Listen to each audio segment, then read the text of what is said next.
Hello there guys, and welcome back to another video on the Phoenix Club.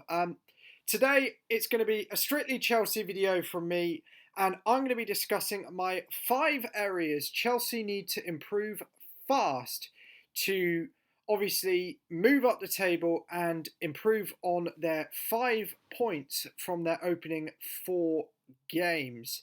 Um, and it's simple. For me, I think if we can resolve these 5 areas, we're going to be fine this season. Top 6 by fine. I mean, it's not going to be a nightmare. But I think these areas are glaring and ones where if we don't fix them, it could be a very, very long season indeed. Um, and I want debate here, guys. Fire things at me in the comments. Disagree with me, agree with me, let me know what you think. But one thing I can ask, subscribe if you can, it really helps me out. Every like helps me out because it makes me know what content you guys enjoy. Do recommend us to friends as well. Honestly, when you're trying to grow a channel, it really, really helps. So without further ado, point number 1, central defence. We've leaked so many goals. Is there even a single game, one game in the 4, Leicester City, we not conceded at least 2 goals? That says something from a team actually last season who had, I think, the 3rd best defensive record in the league. And we gone and conceded, I think, 11 in the first 4 games.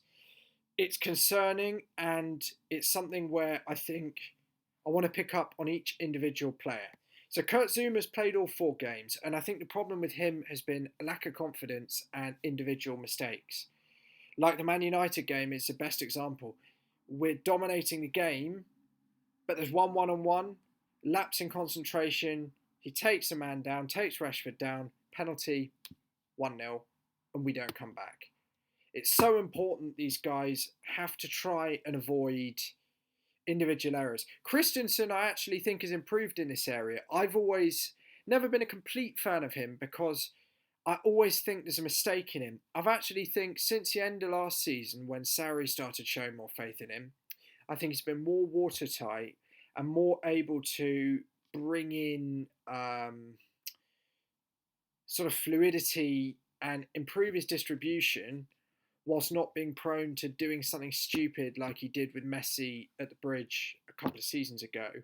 And I think he's been good. I don't really get why Frank dropped him, but I'm not sure him and Zouma work that well together because I think there are still too many jitters in that defence. Neither of the two is a leader and will stand up and say, here we go, we've got to get organised, guys, and provide that easy ball when we need it. Here's where I think the return of Antonio Rudiger comes in.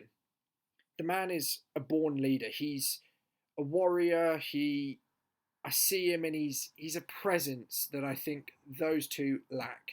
He will come in and direct the two around him, and also I think provide more strength in the tackling area, not being sort of light-headed and giving away penalties in that way, or giving away dangerous free kicks, or worrying about attackers. No attacker is, well, I'll put it in this way. No, he can back himself to tackle any attacker, and I would not worry that he would give away a penalty or get absolutely skinned. That's my view with Rudiger.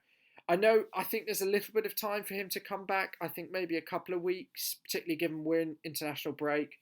But I think the sooner he's back, the better, because I think that'll iron out Zouma's individual errors and Christensen's kind of lack of confidence, I'll say, even though I do think he's improving, don't get me wrong. Then on to a bright start of the start of the season for Kayo Tomori. He seems to have all the attributes you need. He's got tackling, he's a quick player, he seems to be calm under pressure with distribution. He was in Derby's team of the season last year, and I want the team to rotate him so he's in there probably at least 10 Premier League games this season. I'm glad Frank's giving him a chance. What I don't want to see is us beginning to become reliant on him too early.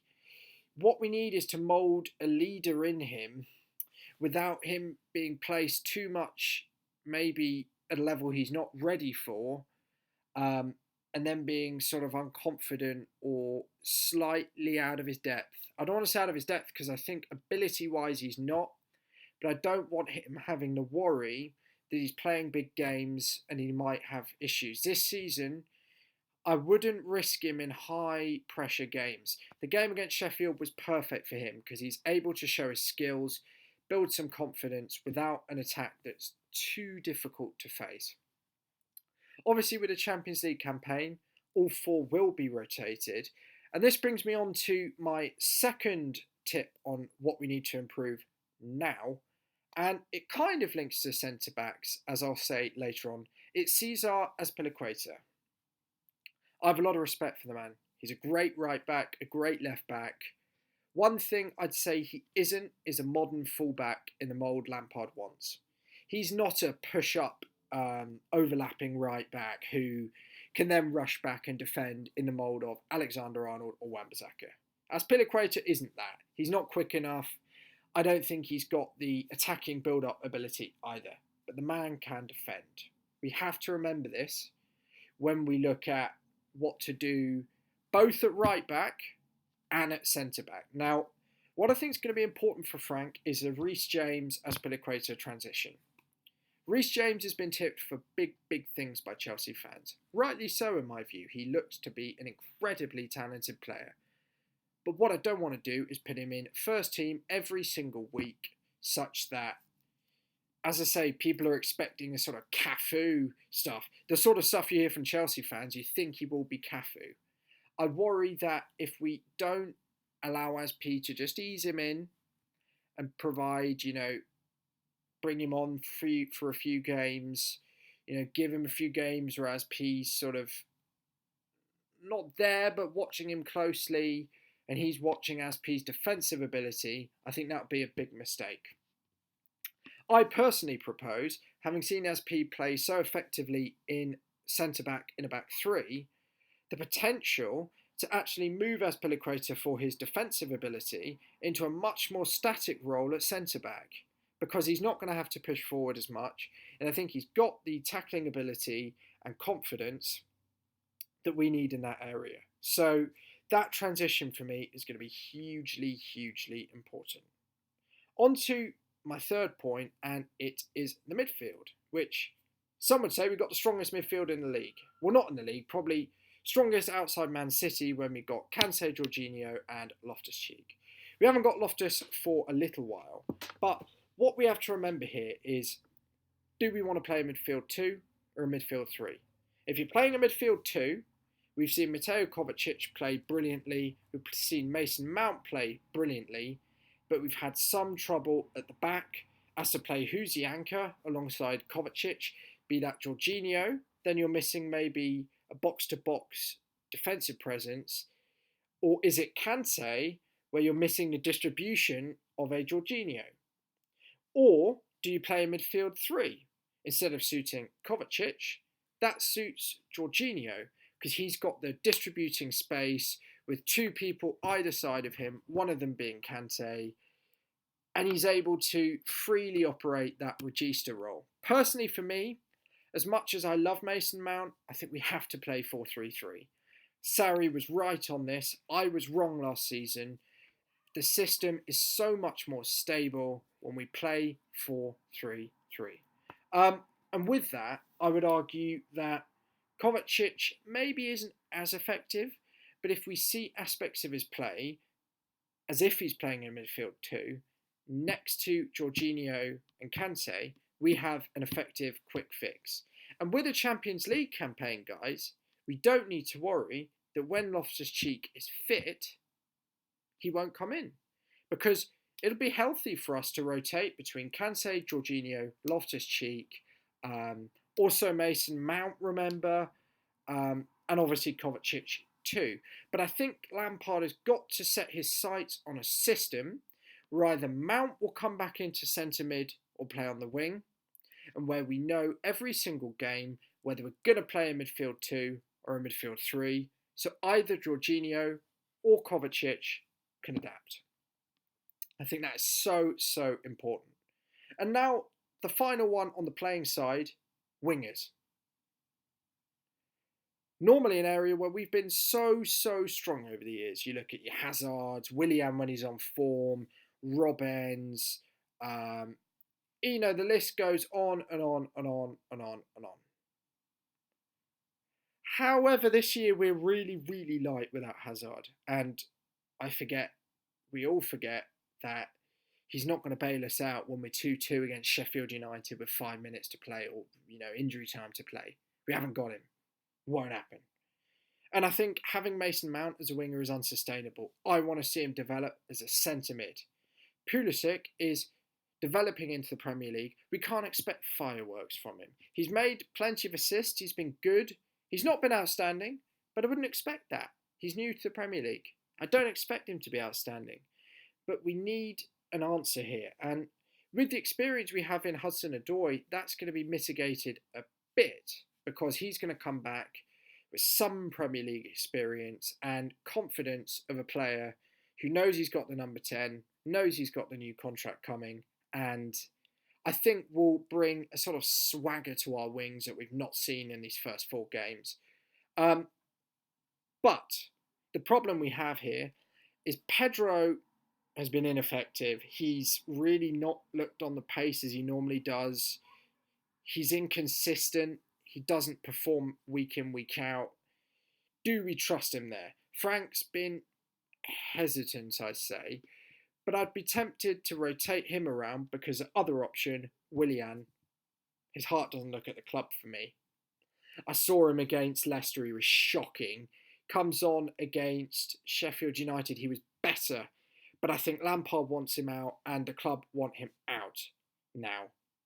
Surprising given the loyalty the club have shown to him in the past, but Lampard, I think, has had enough. So we have to think about what we do here with, do we try him because he's probably got more of the sort of genius in him? Or do we make Pedro try and play on a more sort of consistent basis, which doesn't seem to happen? What we need is to find and rotate a system of wingers where we have firing left side, which I think we'll begin to have under Hudson-Odoi. Remember, it's only his second season in the Premier League football. Pulisic, it's his first season. And then I think we really need a third winger. Who we're going to rotate? For me, it would be Pedro over Mount. Not because I think Pedro's better than Mount, but because I think I want Mount to become a really good centre midfielder. I think that is where his heart is. So, on to our 5th point, the final point, it's a management. I'm never going to be Frank out. Well, I might be. I'm not going to be one of those who say we could finish 15th and I won't want him out. I'm not one of those people.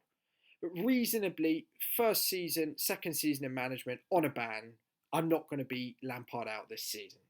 I really doubt that happens. Unless we're in the relegation zone or the players really badly turn on him, I can't see it. But I'm entitled to say, as much as I've been encouraged at the youth development, encouraged at the minutes, I've not been happy at the substitutions. They've come too late, mostly. I know he's made a few on 60 minutes, but they've not been that effective. I think the game management needs to improve. If he's playing a midfield 2 and he sees we're being overrun or we're struggling, having had the early ball playing momentum, bring on another centre mid. Take off your Cam. Take off Mount. He's a great player, but he's not for every role, particularly at his age. And that's not a problem, guys. Honestly, it's not. But if I want to bring on Kovacic to save 3 points, I'd more than happily do it. I'm not going to complain that youth are being taken off. I think we've got to bring on players like Billy Gilmour with a bit of caution. I like the fact he took the risk with the game still in the balance at 2-1 against Sheffield United. However, in an early stage of one's career, would it not have been better to do that in injury time, when the game is pretty much secured? So he had that sub to bring on another striker? That's another point I'd make. By all means, bleed the youth, but at this season in the league, where we're going to really struggle at the best of times, every point, particularly against the lower teams, matters. Gilmour has to play in the League Cup game. And I'd truly back him if he does. But just be slightly more careful with those youth player subs. And what I want to see is subs where, if we started nicely, like we did against Leicester, did against United, did even against Sheffield United, great. But if it wilts away, like it has done on each of those occasions, bring on an extra midfielder or change the shape. Bring on an extra centre half if you need to. You know, I'm not one of those who would build off a three at the back system. I maybe used to be for a time, but I've seen through that system's not sustainable.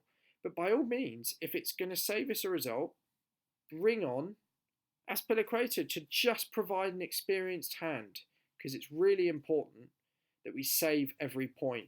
As far as subs go, I want to see subs that change systems and are reactive to the game at hand. If we've got Azpi struggling to push up and being overrun on the right, by all means, as I say, bring on an extra defender. Give him more numbers. I've not seen that so far, and I'm not criticising Lampard. It's his second season in management. But he's got to grow that this season while the pressure is relatively low. That's all I'm going to say. What I think, I'm going to round off the video here with these 5 points. Defence, Azpi, midfield, wings, and the management. If these 5 all improve as the season goes on, we might not win trophies, we might not get top 4, but we'll still be a force that can well and truly be built upon next season when we have 200 million spent on this side.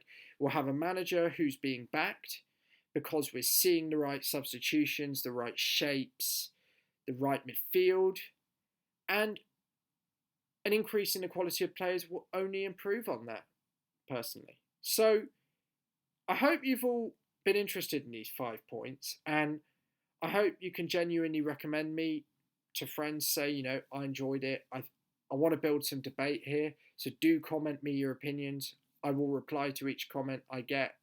And I hope the season improves. Obviously, Wolves away is going to be tough. Hope we can win that. But anyway, guys, see you very soon. Up the Chelsea, and let's hope the international break ends quickly.